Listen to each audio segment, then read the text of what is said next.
Hey guys, what is up? It is me, Pager here once again with another video on The Flash Season 7, and this is going to be my review for Episode 5 for this season, otherwise entitled Fear Me. But of course, spoiler alert, if you've not watched the episode, go away, go watch it, then come back. If you don't want to be spoiled, because we're going to be jumping into everything that went down this episode, and there is a decent amount to talk about. But of course, if you have watched the episode, you're going on with the video, it would be awesome if you could let me know your various opinions, thoughts, theories, just all of that in the comment section down below. What did you love? What did you hate about the episode? I'm always curious. And of course, if you're going to enjoy the video and you enjoyed the episode, why not drop a like on it to show support for the video, the show, and the channel. But of course, last episode, so it was a bit of a bit of filler and then a bit of setup, which plays out a lot in this episode. So we saw Abracadabra come back, some stuff there. We got a tease at some stuff that might play out later in the season in regards to the future. Whether that happens or not is for us to wait and find out. But one of the big things is that we meet this big hulking female being, if you want to call it, which we knew was the Strength Force, and they sort of pretty much labeled that in this episode, but we'll talk about that in last week's review. And like, it's just someone that Barry has no idea how to deal with, because she can absorb energy, she absorbed the antimatter device things that, regardless of her absorbing the lightning, absorbing the antimatter was a big, oh, okay, well, what's going on here? That's a bit extreme. And this episode pretty much picks up straight from that. We pick up with seeing this Strength Force being, and I thought I wasn't too sure what we're even looking at, and we find out that it's Barry actually looking at surveillance footage and going over the entire situation again.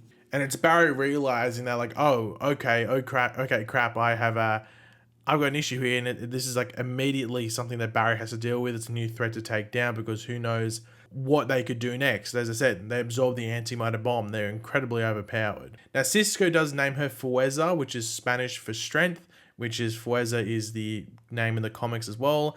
And he says that because She-Hulk was taken, so he had to go to the next best name he could think of. So good on there, Cisco. Now, one thing I was sort of confused with when it happened at the time was when all that thunder and lightning was going on in Star Labs. You have all the different Force lightning colors that we saw at the end of episode 3 within Star Labs. And what happens is that Nora Allen ends up dropping down. Well, Speed Force Nora. I'll call her Nora throughout the rest of this video, but it's Speed Force Nora. It's not proper Nora. It's the representation of the Speed Force that we've seen since end of season 3, I think it was. So Speed Force Nora, but we'll just call her Nora. So she drops down. Now, this isn't too much of a surprise. I knew she was in this episode. I even dropped that little thing in my trailer breakdown for this episode last week. So if you heard that in the video, well, you knew she was going to be in this episode. But Nora is pretty much in like this coma, like a self-induced coma sort of, to potentially recharge and, you know, be a thing again, because the Speed Force is back up. So she should technically be there as well. That's the representation. Now, the hunt for Fuerza is on, as she is thought to be the one to blame for what happened to Nora, which isn't untrue, at least based off the end of the episode. Who knows what happens in future episodes, whether that's true or not. But there's no more Fuerza in this episode, so we'll have to wait another day, another episode to see her show up again. But speaking of she's and hers, we do meet Kristen Kramer from the State Logistics Commission. Well, apparently that's where she's from. Now, Iris has her suspicions. Kristen's history is a tad sketchy, and there is a lot of redacted parts in her record from the Department of Defense. So there's a bit of a gray area there with Kristen, so who knows where that's going to go in future episodes.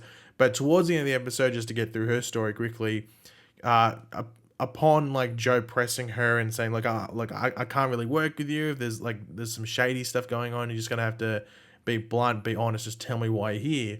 And Kristen reveals that she's actually there to apprehend Frost, or Killer Frost, that she says, or as she tells Joe. So this is sort of Frost's, enemy for the next few episodes, or at least up until, I'd say the next few to several episodes. So keep your eyes on Kristen, because she's not Frost's or Killer Frost's friend in this season. But speaking of Frost and I guess Caitlin, Cisco is fixing up the Firestorm Matrix, which is a bit of a throwback. This whole episode has some throwbacks in general. Bit of a throwback episode. But Cisco is fixing up the Firestorm Matrix to potentially help put Caitlin and Frost back together as one, because obviously, which I didn't mention actually, at the end of last episode, Caitlin and Frost are separated. Caitlin had been experiencing some issues, and at the end of the episode, her and Frost separated. There was some like science mumbo jumbo to explain how it happened and why it happened, which I'm not going to repeat. But in regards to them coming back together, Frost is just not in favor of it. Clearly, just doesn't want to do it, and she actually destroys the Firestorm Matrix because she just wants to stay separated. Doesn't give an explanation straight away, but just wants to stay separated. But once again, just to get through this storyline, Caitlin and Frost do make up, and they want to live their own lives, but they don't want to live without each other. So what's the best solution? They move in together. Now, this whole thing with Caitlin and Frost is going to be interesting once we get into that storyline where Frost is like, Central City's most wanted or a part of that. So it'll just be interesting to see where that travels, when we get to that storyline or deeper into that storyline. But into the main part of this episode, the big hunky chunk, if you want to call it, Seal? No, Kiss from a Rose. Cecile is experiencing nightmares, but while awake. So they're sort of like fear visions. I think that's the best way to call it, fear visions. She goes to Starlabs for help, and this is where Barry faces who is bringing this fear, and Barry experiences it some of himself. So it's this new threat of Psych, who Cisco later names in the episode, and he is making people experience their worst fears. Now, he is someone possessing the powers of the Sage Force, which was the blue lightning that we saw at the end of episode 3, and I guess also towards the beginning of this episode. Now, Barry, through this fear vision, sees Reverse Flash and Savitar, and actually gets stabbed by Savitar Iris style. So the way that Iris got stabbed by Savitar, Barry gets that same stabbing position, is that the best way to word it? I think. And this actually passes into reality. So he's actually bleeding. He actually has this stab wound. And we find out that if you die in this fear vision, you die in real life. It's not this like random metahuman power. Like, this is something that's powered by a force similar to the Speed Force. So it's very overpowered. So, if someone who's got really like maniacal plans has this, then yikes. Like, that's just extremely dangerous. But Team Flash plan to use the mental dampeners, similar to like the whole Grodd situation, in an attempt to block Psyche's powers and take him down. And since they made him next in like this bank office area, like a finance area, I think it was like an investment company, whatever. And I thought it was funny that the people there who had been given fears by Psyche had like fears of the stock market dropping. I think they said like the Dow Jones dropping down and everything. I just thought that was funny. But of course, the dampeners don't work. The dampeners just don't work. Now, Frost, well, this is where it gets interesting. So, and there's one interesting thing here that I want to get, if this gets revealed later on. So Frost sees herself being arrested with Caitlin being the one who actually turned her in. So that ties into the whole thing and reveal with Kristen at the end of the episode, and even some stuff going on with Caitlin and Frost. Now, Frost name drops Mark as the one that she thought might have turned her in, and Mark is actually Chillblaine. So Mark Stevens is Chillblaine, who we're going to meet in I think episode 7, I think it is, could be maybe end of next week, but I think it's episode 7 we meet him. But Cisco also sees something that we don't initially see, and we don't see it actually in this episode, but apparently Cisco says it was like Camilla in danger. But I thought that seemed like a cover story when he said that, because when he experiences it, he goes, "This can't be how it ends." I think that's what he says. And I don't think he'd say that about Camilla. It's almost like he was seeing something else. So I wonder if it was maybe mixed in with the fact, like maybe of his previous vibe powers and everything like that. Maybe he saw something much more big. So maybe Barry's seeing something that's like short term, but Cisco was seeing something like maybe towards the end of the season. That's what he was saying. But Psyche actually absorbs the Flash's lightning throw, similar to Fweza in last episode. So once again, a bit overpowered. And Barry sees another vision, which is similar to... Oh, no, not similar to, sorry. He sees another vision, which is all of Team Flash dead, including Nora, aka Speed Force. And apparently they're all killed by Fweza. And this sort of leads into the final fight scene, but there is something in between, which is like Barry and Cecile having a scene where they're like talking about the fear that Barry has faced and felt recently, and both of what they, the fear that they face and overcoming that fear, which it was like that sort of like typical pep talk, but at least it was decently done and tied to the episode fairly well. But Psyche sends this like fear wave, if you want to call it, over Central City, this big purple, pinky wave, whatever you want to call it, like his color scheme, if you want to call it, all over Central City while people are sleeping. So they're having these like epic nightmares. And Barry feels and sees that fear vision again.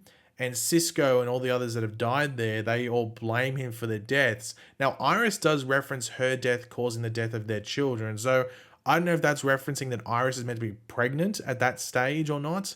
I don't know if she looked pregnant in the thing, if they put like a fake belly on her in that scene. It was like a bit of a weird like filter on top of it, so I couldn't really tell.